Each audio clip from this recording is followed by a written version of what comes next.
Hi అండి, welcome back to tasty home made dishes and allin. నేను మీ శ్రావణి. ఎవరైనా first time నా ఛానల్ చూసినట్టయితే ప్లీజ్ సబ్స్క్రైబ్ చేసుకొని పక్కనే ఉన్న బెల్ ఐకాన్ని యాక్టివేట్ చేసడం మాత్రం మర్చిపోకండి. ఈరోజు రెసిపీ వచ్చి చేపల పులుసు అండి. ఎలాంటి స్మెల్ లేకుండా ఇంట్లోనే చాలా ఈజీగా ఎలా చేసుకోవాలో చూపిస్తానండి. మీరు కూడా ఇలా ట్రై చేయండి, చాలా బాగుంటుంది టేస్ట్. ఇప్పుడు తయారు చేసే విధానం చూద్దాం. నేను ఇక్కడ కేజీ చేపలతో చూపిస్తున్నానండి. నేను ఆల్రెడీ చేపల్ని క్లీన్ చేసి పెట్టాను. అందులో కొద్దిగా వాటరు, కొద్దిగా ఉప్పు, ఒక నిమ్మకాయ పిండుకోవాలండి. ఇలా చేయడం వల్ల మనకు చేపలు అనేవి నీచు వాసన రాకుండా ఉంటుంది. ఒకసారి ఇలా కలుపుకొని ఒక 10 మినిట్స్ వరకు నానబెట్టుకోవాలి. ముందుగా ఒక ఉల్లిగడ్డను తీసుకొని ఇలా కాల్చుకోవాలండి.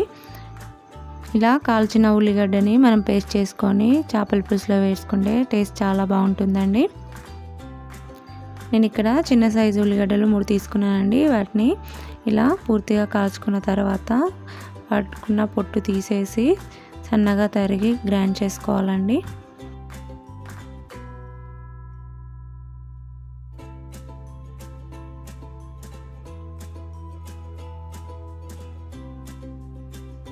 తర్వాత చేప పులుసు మసాలా కోసము నేను ఇక్కడ వేయించిన జీలకర్ర మెంతులు 1 టేబుల్ స్పూన్ తీసుకున్నాను.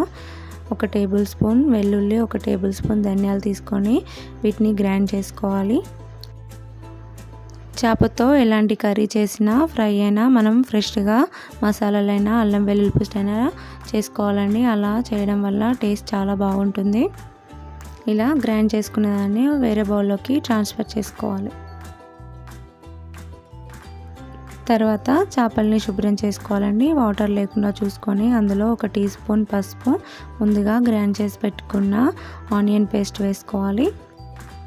తర్వాత ముందుగా గ్రైండ్ చేసి పెట్టుకున్న మసాలాను సగం వేసుకోవాలండి.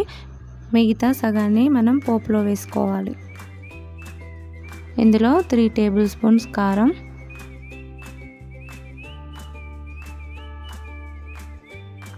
1 టేబుల్ స్పూన్ అల్లం వెల్లుల్లి పేస్ట్ వేసుకోవాలండి.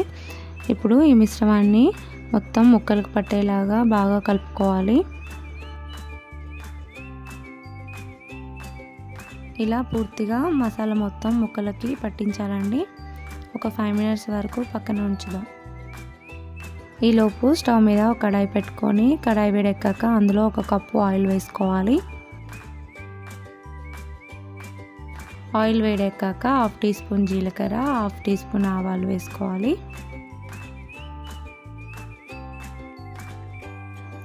లైట్గా వేగాక 4 పచ్చిమిర్చి ముక్కలు, 1/2 కప్పు ఉల్లిపాయ ముక్కలు వేసుకొని కలుపుకోవాలి.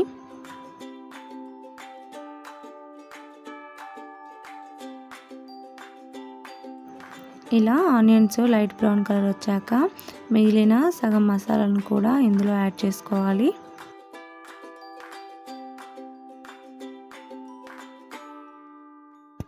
ఇందులో ఇప్పుడు 1 టీ స్పూన్ పసుపు వేసుకొని బాగా కలుపుకోవాలి.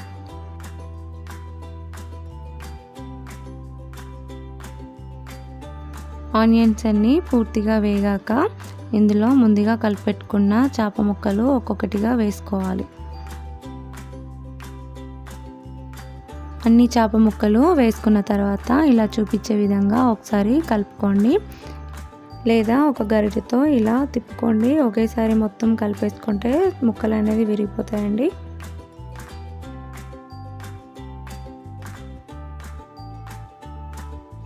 ముక్కలని ఇలా కలుపుకున్న తర్వాత ఒక 5 మినిట్స్ వరకు మగ్గించుకోవాలి.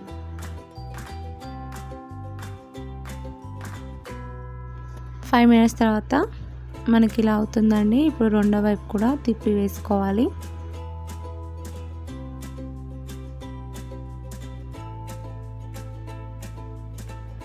ఇప్పుడు ఇందులో 3 కప్పుల చింతపండు రసాన్ని వేసుకోవాలి. నేను నిమ్మకాయ సైజ్ అంతా చింతపండుని తీసుకున్నానండి.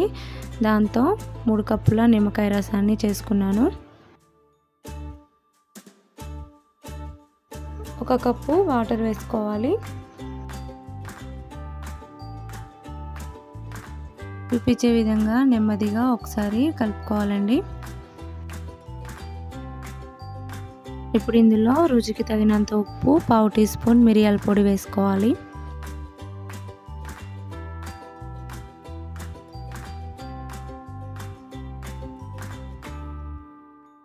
ఫైనల్గా 1 టీ స్పూన్ ఆయిల్ వేసుకోవాలండి. ఇలా వేసుకోవడం వల్ల మనకు చేపల పులుసు అనేది నీచు వాసన రాకుండా ఉంటుంది.